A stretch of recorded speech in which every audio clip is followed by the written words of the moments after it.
Hi, this is Killer Orange Cat.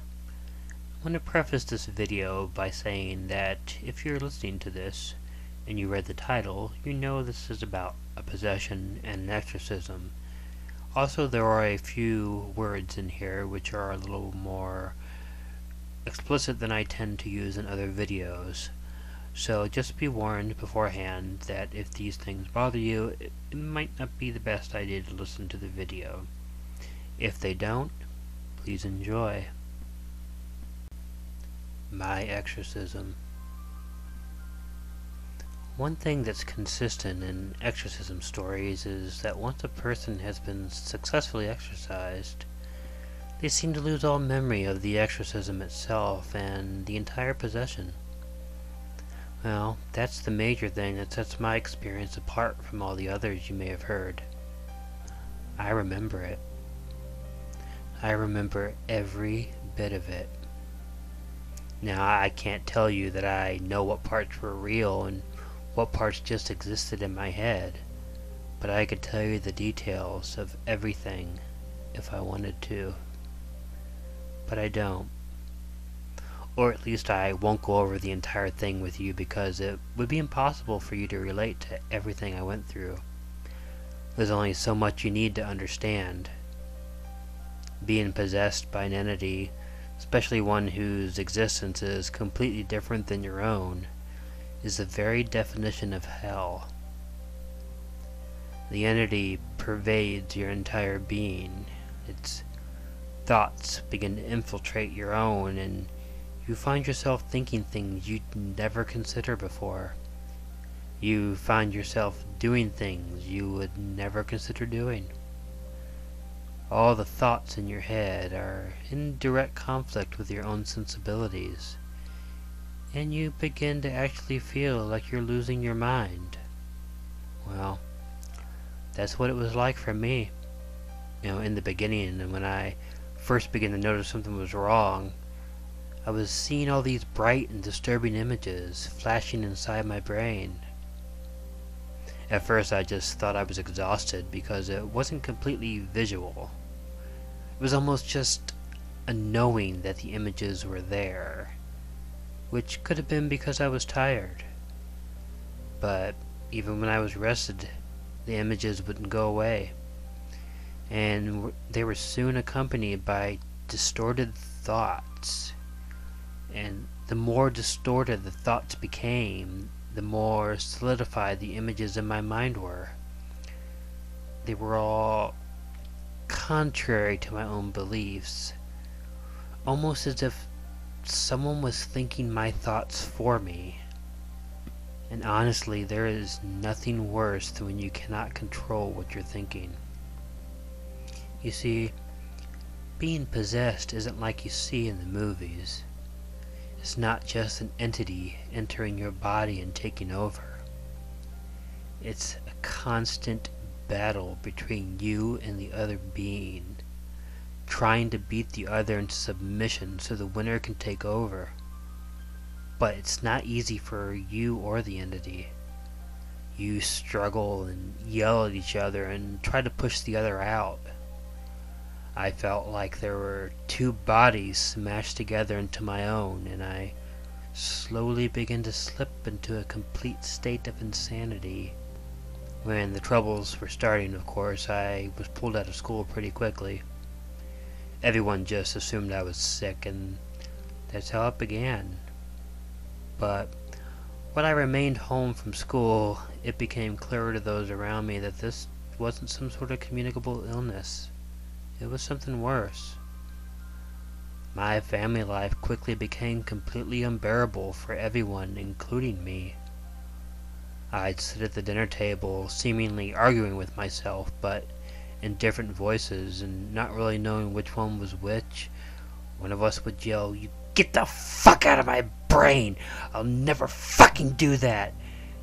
And then the other would argue back in a different voice, "It's not your brain. Not your soul, it's mine. My life, you get out." The worst thing about it is that the things get muddled after a while, and occasionally I forgot where the line was drawn between me and the invader.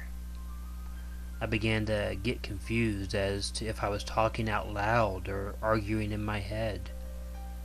I began jerking my head with the words as if that would give them some added meaning or emphasis.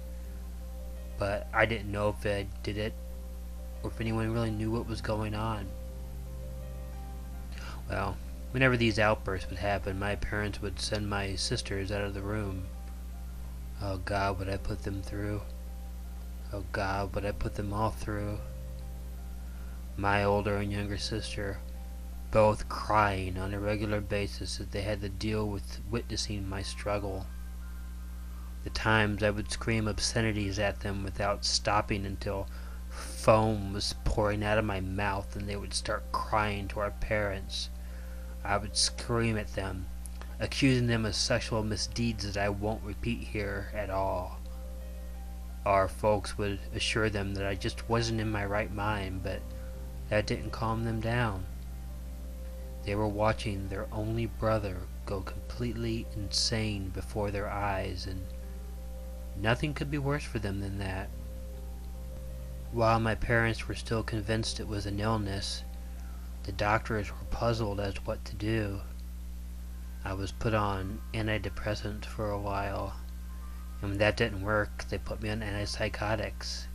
Antipsychotics really are just really strong sedatives that make you too tired to be crazy. But they didn't work. There was no effect. My mother was against my remaining in a psychiatric ward, and she kept me at home to take care of me. Since I wasn't really considered a danger to anybody, I didn't try to hurt anyone. It was allowed. It probably wasn't the best idea though, because the strain it put my mom through. Well, for the weeks that this was going on, I forgot what it felt like to sleep. I honestly never felt rested. I always felt like I was at war, at battle. I was fighting 24/7, and the hours and the days and the weeks, they all melded together into one big blob of time. Well, I can't tell you when the decision for the exorcism was made. I didn't know. I wasn't in on the conversation. Plus, I wasn't the entity, so I didn't have the ability to know what was going on around me like, happens in the movies. I didn't even know something was going on until the day the priest came into my room. Either me or the entity, at this point I wasn't sure, was put off by it, and jumped out of bed and ran and hid in the corner. My dad came over to grab me and bring me back to the bed. I don't know, maybe he felt like the horror movie exorcism cliche required me to be in the bed. My hand, however, scratched 4 deep grooves into his face when he tried to touch me. "Get you and your cocksucking priest out of here before I drag you both into hell with me," I heard my voice saying. And the priest came over and put his hand on my dad's shoulder and told him it was okay. I didn't have to be in the bed, and he could perform the exorcism with me on the floor in the corner. He had my parents leave and had me in the room with him by himself. So, what was the exorcism like, you're wondering? Did the priest sprinkle me with holy water? Did he tell me the power of Christ compels me? Sort of. He really didn't say anything in English, and I don't speak Latin. Being possessed didn't give me some magical power to understand it, but he chanted things, and he sprinkled me with holy water. Did it burn? No. It was just wet and annoying. I don't believe it burned the entity either. I mean, looking back on it, it wouldn't have made sense if it burned the entity. What the exorcism was just a bunch of chants and rituals and me yelling obscenities and cursing the priest for who knows how long. I mean, I told you I'd seemed like I'd been awake for so long that time lost all meaning. All there was struggle. There was agony. There was arguing and hearing my voice yelling things and pleading for help with other things, and it was all jumbled, but I remember it all. I remember swearing at the entity and feeling it fight back, but it fought less and less and grew weaker and weaker. I heard every word, but the words meant nothing, and they went on and on and on. And then it was clear. And then there was only one voice in my head, and I knew it was mine. I don't really know what convinced the entity to leave. Was it the priest? Did it give up? I don't know. But it left. So I was me again. My thoughts were no longer being held at bay by the entity. My actions were no longer restrained by the force that had taken control of me for so long. I knew who I was.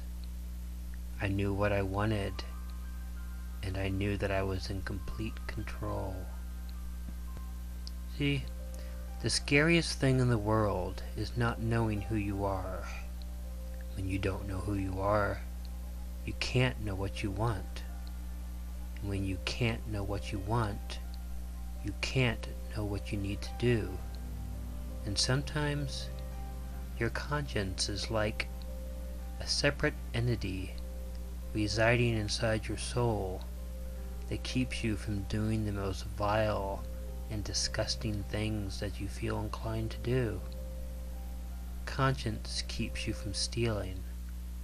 Conscience keeps you from hurting others. Conscience keeps you from killing in the most vile ways you can think of. Conscience is like an entity that keeps an evil soul from doing the evil things it wants to do. You see, the exorcism was successful. The invaded entity was removed. But the entity wasn't making me do bad things at all. It wasn't a demon. I'm not sure what it was. But I know it was keeping me from totally living up to my true potential. And now that it's gone, I can finally do everything I want to.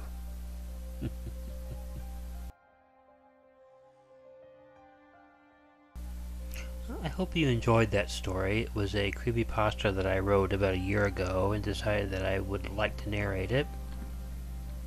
I've been trying my best to make sure that the stories that I narrate here are ones that you don't hear anywhere else, so that's why I wrote one of my own stories. If you enjoyed it, or if you've enjoyed any of the true story videos that I have made, please hit the subscribe button. I'm happy to have you listening, and I should be coming out with a new video sometime on the upcoming weekend. Before you go to bed, make sure you check in your closet and look under your bed, but as I've always said, it doesn't really matter, because no matter how much you want to believe it, you're never truly alone.